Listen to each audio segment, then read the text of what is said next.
Hello guys, welcome to our channel Slate Academy educating Indian and lucid way. मैं रूपाली गुप्ता यहाँ पर आपको SSC JEE के प्रीवियस ईयर के क्वेश्चंस करा रही थी और हम लोगों ने यहाँ पे 10 साल के क्वेश्चंस को लिए हैं और बाकी हम लोगों ने 2 सब्जेक्ट्स को कंप्लीट कर लिया है, इन्वायरमेंटल इंजीनियरिंग और सॉइल मैकेनिक्स, जिसका डिस्क्रिप्शन बॉक्स में लिंक गिवन है, आप वहाँ से उन लेक्चर्स को देख सकते हैं। और आज हम अपना नेक्स्ट सीरीज स्टार्ट करने आ रहे हैं इरिगेशन इंजीनियरिंग की। तो चलिए स्टार्ट करते हैं अपने इरिगेशन के क्वेश्चन से। और गाइज, अगर आपको वीडियो अच्छा लगे तो प्लीज़ इसे लाइक शेयर सब्सक्राइब ज़रूर करिएगा।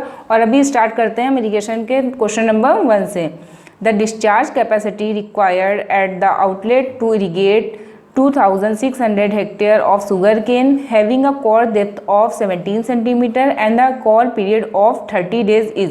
देखिए, ये क्वेश्चन आपको देख के ही समझ में आ गया है कि इसमें आपको कौन सा फॉर्मूला लगाना है और आपको फाइंड आउट क्या करना है, यहाँ पे डिस्चार्ज फाइंड आउट करना है। तो इसमें पहले हम ड्यूटी डेल्टा का एक रिलेशन होता है, वो फॉर्मूला लगा के हम इसमें क्या निकाल लेंगे, उसकी ड्यूटी निकाल लेंगे। तो ड्यूटी का फॉर्मूला हमारा क्या होता है, डेल्टा का हम निकालते हैं। डेल्टा लिखिए या ड्यूटी लिखिए, बात एक ही, रिलेशन होता है इसमें 8.64 B/D।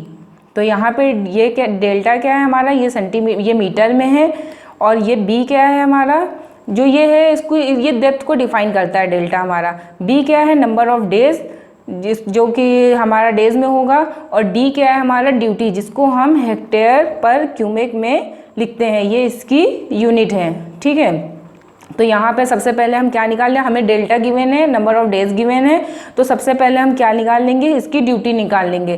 तो ड्यूटी निकालने के लिए क्या हो जाएगा, 8.64 B आपको गिवन है, कितना है B, 30 डेज, क्वेश्चन में ये गिवन है। ठीक है, ये यहाँ पे लिखा हुआ है पीरियड, और ये हो गया अपॉन डेल्टा। डेल्टा भी आपको कितना गिवन है, 17 सेंटीमीटर। तो ये सेंटीमीटर में गिवन है और ये हमारा मीटर में है, तो यहाँ पे इसको हम किस में रखेंगे, मीटर में रखेंगे। तो जब हम इसको सॉल्व कर लेंगे तो ये हमारा आ जाएगा 1524.7 हेक्टेयर पर क्यूबिक। क्यूबिक किसकी यूनिट होती है, ये भी आपको पता होना चाहिए, डिस्चार्ज के इक्विवेलेंट होता है। तो यहाँ पे आपको क्या पता चल गया, ड्यूटी। आपको क्वेश्चन में क्या पूछा गया, डिस्चार्ज। तो डिस्चार्ज हम अब निकाल लेंगे। एरिया आपको गिवन ही है, आउटलेट टू इरीगेट, देखिए 2600 हेक्टेयर आपको एरिया गिवन है। तो डिस्चार्ज निकालने के लिए हम क्या करेंगे, जो एरिया गिवन है उसको हम डिवाइड कर देंगे ड्यूटी से और हमें क्या मिल जाएगा, डिस्चार्ज। तो ये हमारा हो जाएगा 2600 अपॉन 1524.7। ये देखिए यहाँ पे ये इसका यूनिट होता है हेक्टेयर, इसका हेक्टेयर गिवन है और ये हेक्टेयर पर क्यूबिक। ठीक है, आप यूनिट से भी देख सकते हैं, क्योंकि आपको ये याद नहीं रखना है कि किससे क्या डिवाइड करना है। आप यूनिट देखेंगे तो यहाँ हेक्टेयर हेक्टेयर क्या हो जाएगा, कैंसिल हो जाएगा और ये क्यूबिक ऊपर चला जाएगा, और क्यूबिक जब ऊपर जाएगा तो हमें मीटर क्यूब पर सेकेंड में डिस्चार्ज मिल जाएगा। तो इसको सॉल्व करेंगे 2600 अपॉन 1524 को, तो ये हमें मिल जाएगा 1.71 क्यूबिक। और क्यूबिक किसके इक्विवेलेंट होता है, मीटर क्यूब पर सेकेंड के। तो हमें यहाँ से डिस्चार्ज फाइंड आउट हो गया। तो आप इस तरीके से इस क्वेश्चन को सॉल्व कर लेते हैं। तो यहाँ पे राइट ऑप्शन क्या हो जाएगा, राइट ऑप्शन है B। नेक्स्ट क्वेश्चन देखते हैं। The water is utilisable by plants is available in the form of gravity, hygroscopic, capillary, chemical water. तो यहाँ पे ये क्वेश्चन देखिए बहुत इंपॉर्टेंट क्वेश्चन है और ये जनरल नॉलेज का भी क्वेश्चन है। जो वाटर यूटिलाइज करते हैं, प्लांट जो वाटर लेते हैं, वो कौन सा वाटर होता है, क्योंकि वाटर बहुत से फॉर्म में अवेलेबल होता है हमारा, जैसे ग्रेविटेशनल वाटर हो गया, हाइड्रोस्कोपिक वाटर हो गया, अवेलेबल वाटर हो गया, कैपिलरी वाटर हो गया। तो ये डिफरेंट टाइप्स की वाटर होता है जो प्लांट हमारे यूज़ करते हैं। लेकिन जो मेनली प्लांट की ग्रोथ होती है, तो प्लांट जो वाटर लेते हैं वो कौन सा होता है, तो उसके लिए जो वाटर ज़रूरी होता है वो होता है हमारा कैपिलरी वाटर। ठीक है, ये क्वेश्चन आपको याद होना चाहिए, जनरल नॉलेज में भी ये क्वेश्चन आता है। तो हेयर राइट आंसर क्या हो जाएगा, C। और ग्रेविटी वाटर वो होता है कि जो कि उसकी रूट्स में रुकता नहीं है, फ्लो कर जाता है ग्रेविटेशनल फ्लो के थ्रू, ये फ्री वाटर होता है, ये बह जाता है। ठीक है, प्लांट इस वाटर को यूज़ नहीं कर पाते हैं। और हाइड्रोस्कोपिक वाटर क्या होता है, ये जो वाटर हमारे जो सॉइल में अवेलेबल रहता है, बट ये वाटर जो प्लांट होते हैं इससे एक्सट्रैक्ट नहीं कर पाते, उसको हम लोग हाइड्रोस्कोपिक वाटर बोलते हैं। ठीक है, तो हेयर राइट आंसर क्या हो जाएगा, कैपिलरी वाटर। नेक्स्ट क्वेश्चन देखते हैं।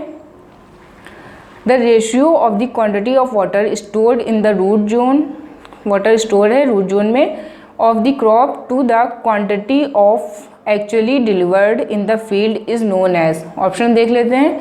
Water use efficiency, water conveyance efficiency, water application efficiency, water storage efficiency.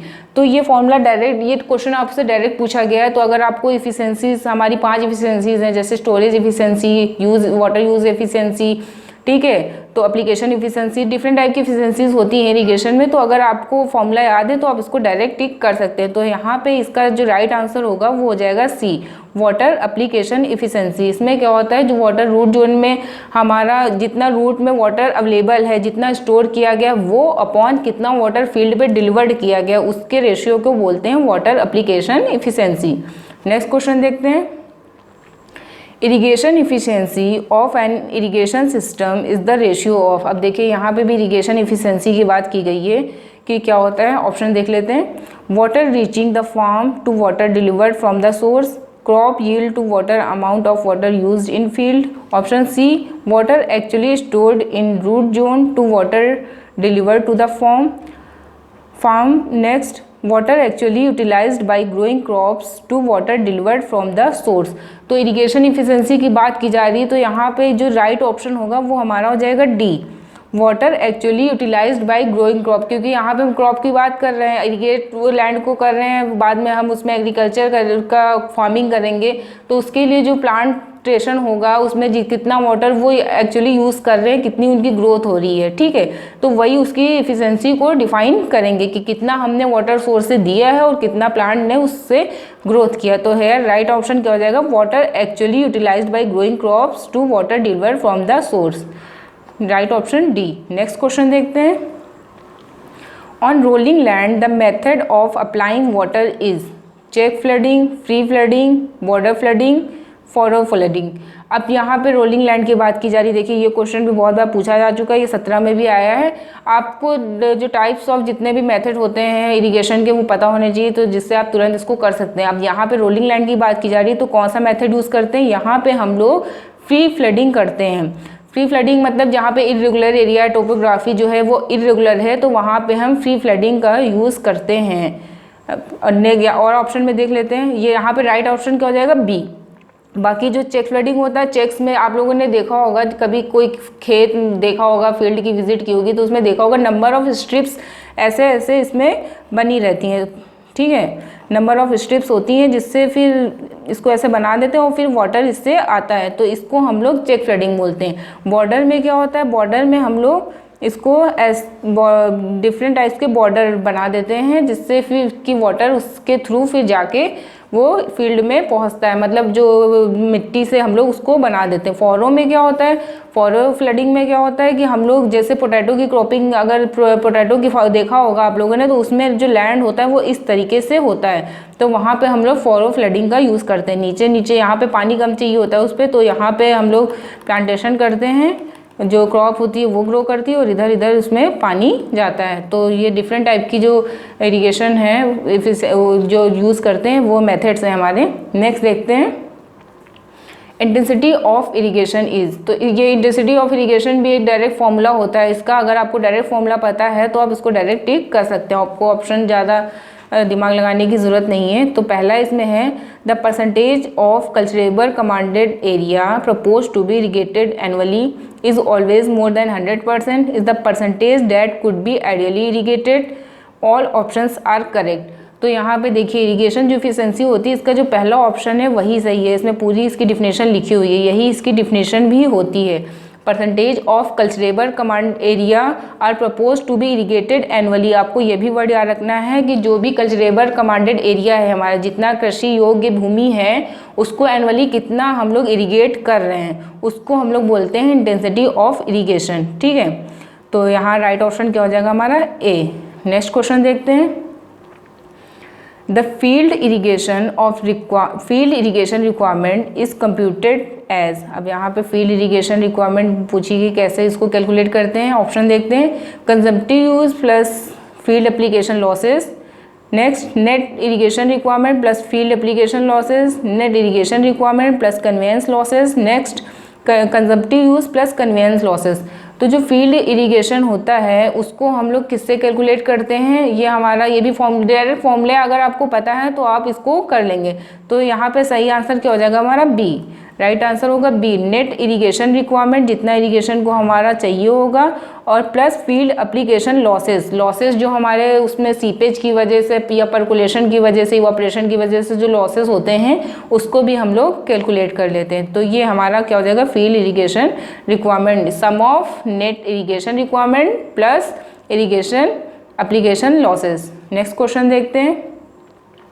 The state of soil when plants fail to extract sufficient water for their requirement is maximum saturated point, permanent wilting point, ultimate utilization point, none of these।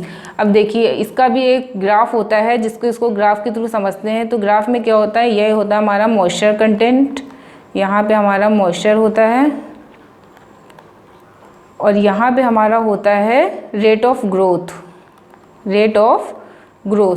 तो इसमें क्या होता है, permanent wilting point, जो इसका right answer होगा permanent wilting point, ठीक है। तो ये वो स्टेट होती है अगर इस स्टेट के बाद अगर आपने डायरेक्ट जो उसके रूट्स है प्लांट के, अगर उसमें पानी नहीं दिया तो वो पौधा सूख जाएगा और वो ग्रोथ नहीं करेगा, मतलब वो वहीं जगह पे उसकी डेथ हो जाएगी एक तरीके से, मतलब वो सूख जाएगा पूरा पौधा। तो यहाँ पे जो ये ग्राफ, इस ग्राफ से समझते हैं कि यहाँ पे ये जो पॉइंट होता है ये हमारा परमानेंट विल्टिंग पॉइंट होता है। अगर ये पॉइंट आ गया और उसके बाद आपने मॉइस्चर कंटेंट नहीं प्रोवाइड किया, मॉइस्चर पौधे में जल नहीं दिया गया, तो ये पौधा जो है हमारा ख़राब हो जाएगा, सूख जाएगा पूरी तरीके से।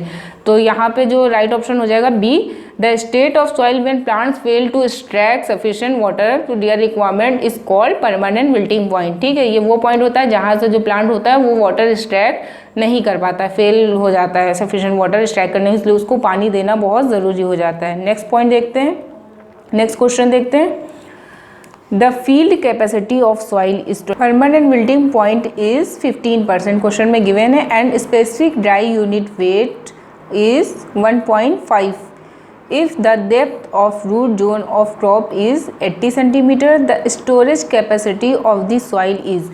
आपसे इस क्वेश्चन में स्टोरेज कैपेसिटी ऑफ सॉइल पूछा गया है, तो इसका भी एक फॉर्मूला होता है, इस फॉर्मूले में वैल्यू पुटअप करके आपको डायरेक्ट आंसर मिल जाएगा। तो स्टोरेज कैपेसिटी ऑफ सॉइल इसको हम कैसे निकालेंगे, इसका एक फॉर्मूला होता है, यहाँ पे हम फॉर्मूला लिख देते हैं। तो क्वेश्चन में आपको जो जो गिवन है पहले हम वो लिख लेते हैं। यहाँ पे आपको फील्ड कैपेसिटी गिवन है, फील्ड कैपेसिटी कितनी है 25%, ये परसेंटेज में है तो ये क्या हो जाएगा 0.25, और विल्टिंग पॉइंट गिवन है, विल्टिंग पॉइंट इक्वल टू कितना हो जाएगा 15% और या फिर 0.15, क्योंकि ये परसेंटेज में गिवन है। बाकी हमें क्या गिवन है, dry unit weight, dry unit weight कितना है 1.5, और depth of root zone crop depth कितनी गिवन है 80 सेंटीमीटर। तो फॉर्मूले में हम ये वैल्यूज़ आपको गिवन है, इसको हम फॉर्मूलेज में वैल्यू पुटअप करेंगे और हमें आंसर मिल जाएगा। तो इसका जो फॉर्मूला होता है ये होता है storage capacity of soil is gamma D upon gamma W in, ठीक है, gamma D upon gamma W into depth, और यहाँ पे ब्रैकेट में हम लिख लेंगे एफ सी माइनस ये क्या field capacity minus wilting point, ठीक है। तो इस फॉर्मूले से हम वैल्यू पुटअप करके डायरेक्ट आंसर हमें मिल जाएगा। तो यहाँ पे गामा डी आपको गिवन था, ये कितना है 1.5, और गामा डब्लू ये यूनिट वेट ऑफ वाटर यहाँ पे 1 ले लेंगे, डेप्थ आपको गिवन है 80 सेंटीमीटर, बाकी इसको हम लोग इस वैल्यू को रख देंगे 0.25 माइनस 0.15। इसको जब आप सॉल्व करेंगे तो आपको आंसर मिल जाएगा, कितना आ जाएगा आंसर, यहाँ पे इसको सॉल्व करने पे हमें आंसर मिल जाएगा 12 सेंटीमीटर, ठीक है। तो स्टोरेज कैपेसिटी ऑफ सॉइल कितनी हो जाएगी 12 सेंटीमीटर, राइट आंसर क्या हो जाएगा यहाँ पे सी। आपको मेनली ये फॉर्मूला याद रखना है, ठीक है। फॉर्मूला में अगर आपको याद है तो वैल्यू पुटअप करके आप डायरेक्ट आंसर इसका निकाल सकते हैं। नेक्स्ट क्वेश्चन देखते हैं।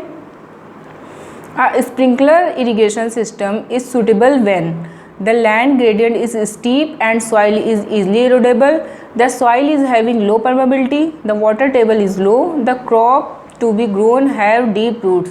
तो स्प्रिंकलर इरिगेशन भी आप सबको पता है, आपने देखा होगा कि इसमें स्प्रिंकल नोजल के थ्रू वाटर को स्प्रे करते हैं, और इसमें क्या होता है कि जहाँ पे वाटर की स्कैरिटी ऑफ वाटर है वहाँ पे हम उन जगह पे वहाँ पे हम इसको यूज़ कर सकते हैं। पार्क्स वार्क्स में भी आप लोगों ने देखा होगा कि स्प्रिंकलर लगा के नोजल के थ्रू वाटर को स्प्रे करते हैं, जैसे फव्वारे की तरह पानी उसमें ऐसे ऐसे निकलता है। तो ये मेनली क्या होता है, इसमें राइट आंसर क्या हो जाएगा A, the land gradient is steep and the soil is easily erodible. तो जहाँ पे सॉइल का जो बहुत ज़्यादा एरोडेबल है या फिर लैंड बहुत ज़्यादा स्टीप है, वहाँ पे हम इसको यूज़ करेंगे, जिससे क्या होगा कि वो वाटर जो है वहाँ से फ्लो करके बाहर नहीं आएगा, मिट्टी के साथ पानी नहीं बहेगा, जितना वाटर रिक्वायरमेंट है क्रॉप को उतना ही मिलेगा। और ये बहुत ही बेनिफिशियल मेथड है। इससे क्या होता है जो हमारा लॉसेस भी हैं, वाटर के जो लॉसेस होते हैं तो वो भी कम हो जाते हैं। बस मेन एक स्प्रिंकलर इरिगेशन का एक डिसएडवांटेज है, अगर विंड की वेलोसिटी बहुत तेज़ है तो जहाँ पे हमें वाटर चाहिए होगा वो वहाँ पे सही तरीके से इवनली वाटर डिस्ट्रीब्यूट नहीं हो पाता। बस इसका एक मेन डिसएडवांटेज है ये। बाकी इसका बहुत सारे फ़ायदे हैं, जहाँ पे वाटर की कमी है उन जगह पे मेथड को यूज़ कर सकते हैं और बहुत ही अच्छे से वाटर इसमें स्प्रे भी हो जाता है और हमारे प्लांट्स को मिल जाता है। नेक्स्ट क्वेश्चन देखते हैं। The intensity of irrigation means, अभी हमने इंटेंसिटी ऑफ इरीगेशन क्वेश्चन अभी प्रीवियस उसमें डिस्कस किया था क्वेश्चन में, तो आप इसका आंसर हमें कमेंट सेक्शन में कमेंट करेंगे। बहुत इजी सा है, उसमें पूरी डिफिनेशन क्वेश्चन में ही पूरा डिफिनेशन उसका लिखा हुआ था, तो आप कमेंट सेक्शन करके हमें इसका आंसर बताएंगे। नेक्स्ट क्वेश्चन देखते हैं। The upper surface of weir over which water flows is known as.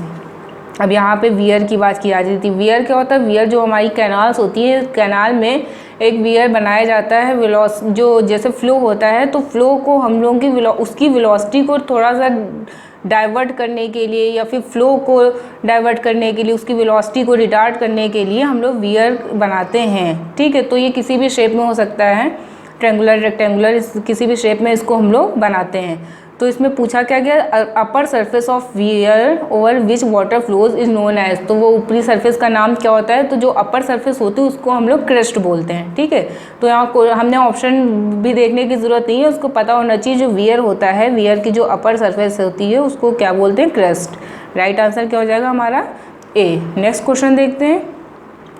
A submerged wear, submerged, यहाँ पे देखिए सबमर्ज्ड वियर की बात की जा रही है, जो पानी में पूरी तरीके से डूबा हुआ है। Is one which the water level on downstream side of weir is. Option देख लेते हैं। Just at the crest level, below the crest level, above the crest level, at same elevation as water surface on upstream. तो यहाँ पर submerged wear की बात की जा रही है कि सबमर्ज्ड वियर है जो water level down stream side है, तो क्या होगा वियर?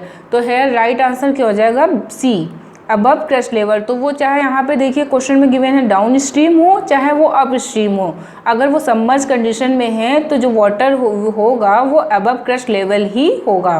ठीक है, तो वो चाहे अप स्ट्रीम का केस हो चाहे डाउन स्ट्रीम का। तो राइट आंसर यहाँ पे क्या हो जाएगा? सी। नेक्स्ट क्वेश्चन देखते हैं। Lining of irrigation canal. अब लाइनिंग भी आप लोगों को पता होगा, लाइनिंग इरीगेशन में हम लोग क्यों करते हैं। यहाँ पे ऑप्शन के अकॉर्डिंग देखते हैं क्या होगा इसका आंसर। पहले decreases the water logging of an area, increases the water logging of an area, does not change the water logging of an area, increases evaporation। ठीक है, तो यहाँ पे आप लोगों ने ऑप्शन देख ही लिया है, तो अब देखते हैं इसका सही आंसर क्या होगा। लाइनिंग क्यों करते हैं? आपको पता होना, लाइनिंग जो होता है जैसे हमारे सीपेज लॉसेस होते हैं, कैनाल्स में बहुत ज़्यादा सीपेज लॉसेस होता है, पर्कुलेशन होता है या फिर सिल्टिंग और स्कारिंग की प्रॉब्लम हो जाती है, तो उन सबको ही हटाने के लिए, रिमूव करने के लिए हम लोग कैनाल में लाइनिंग करते हैं। ठीक है, तो लाइनिंग वो हम किसी भी मटेरियल से कर सकते हैं। हम लोग सीमेंट की लाइनिंग करते हैं या फिर अदर कोई मटेरियल जो भी अवेलेबल है उस तरीके से हम उसकी लाइनिंग कर लेते हैं। तो यहाँ ऑप्शन क्या होगा एक बार फिर से देख लेते हैं। Decreases the water logging of an area, increases the water logging of an area, does not change the water logging of an area, increase evaporation. तो यहाँ लाइनिंग क्या होती है? यहाँ राइट आंसर क्या हो जाएगा? A, decreases the water logging of an area. तो इससे क्या होता है? लाइनिंग करने से वो वाटर लॉगिंग का जो प्रॉब्लम होता है वो सॉल्व हो जाता है। वाटर लॉगिंग हो जाने से जो प्लांट की ग्रोथ होती है वो सही तरीके से हो नहीं पाती है। ठीक है, इसको जल ग्रेसन भी बोलते हैं। जैसे बहुत ज़्यादा पानी हो जाता है तो नीचे वो क्या इन्फिल्ट्रेट नहीं हो पाता है, वहाँ की जो सॉइल होती है वो भी ख़राब हो जाती है। तो लाइनिंग करने से क्या होता है? वो डिक्रीज कर देता है water logging of an area. Next देखते हैं question. The best alignment for a canal is when it is aligned along. ये क्वेश्चन इतनी बार पूछा जा चुका है, चाहे यूपी SSC का एग्ज़ाम हो, अभी हमने UPPSC AE के क्वेश्चंस कराए थे उसमें भी ये क्वेश्चन था, और बाकी SSC में भी 2-3 बार ये क्वेश्चन रिपीट हो चुका है।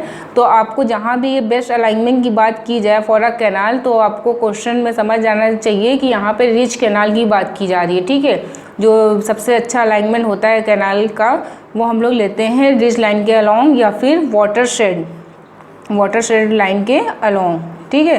तो हेयर राइट आंसर यहाँ पे क्या हो जाएगा, डी, रिज लाइन से एक क्या फ़ायदा रहता है, अगर हम रिज लाइन के अलोंग अलाइनमेंट करते हैं कैनाल का तो ये जो दोनों साइड के एरिया होते हैं दोनों साइड के एरिया को ही इरिगेट कर देती है कैनाल, ठीक है। उसके अलोंग अगर हम उसको अलाइन करते हैं कैनाल को, और इसमें थ्रू ग्रेविटी वाटर भी अवेलेबल हो जाता है आसपास के एरिया को। नेक्स्ट क्वेश्चन देखते हैं।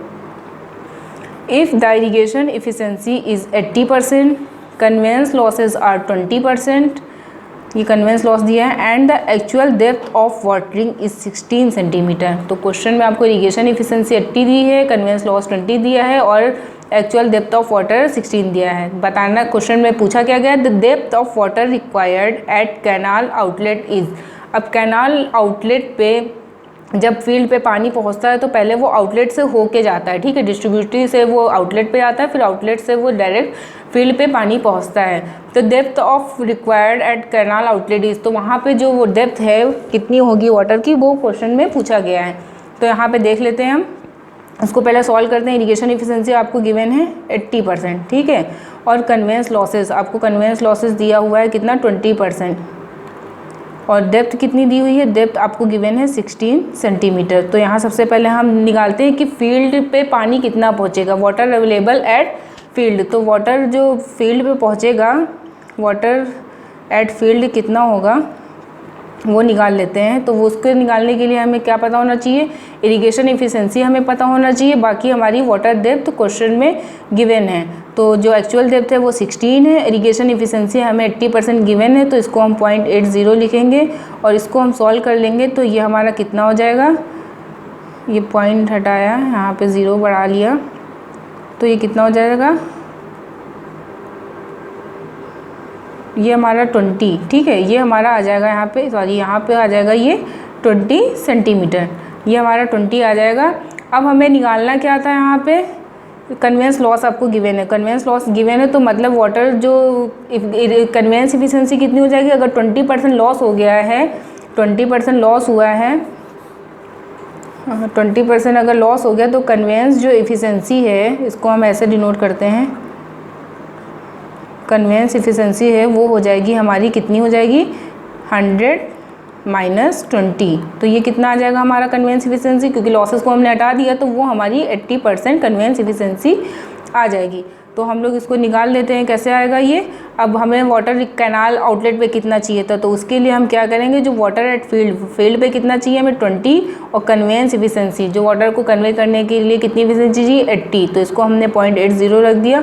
अब इसको हम लोग सॉल्व कर लेंगे तो हमें कितना आंसर मिल जाएगा 25 सेंटीमीटर, ठीक है। इसको सॉल्व करने पे आपको 25 आंसर मिल जाएगा। तो here right answer will be D. Next question देखते हैं। If D is the depth of scar below original bed, then the width of launching apron is generally taken as। तो यहाँ पे ये वैल्यू आपको डायरेक्ट पता होनी चाहिए, क्वेश्चन भी बहुत बार पूछा जा चुका है। तो इसकी वैल्यू जो लॉन्चिंग एप्रन की वैल्यू होती है वो 1.5D होती है, ये इसको आपको याद रखना है। तो राइट आंसर यहाँ पे क्या हो जाएगा, A 1.5D। तो गाइज़ यहाँ पे हमने इरिगेशन के अभी जो क्वेश्चन थे इंपॉर्टेंट क्वेश्चन कर लिए हैं, बाकी क्वेश्चंस को हम कल करेंगे। और अगर आपको वीडियो अच्छा लगा हो तो प्लीज़ इसे लाइक शेयर सब्सक्राइब ज़रूर करिएगा। Thank you so much.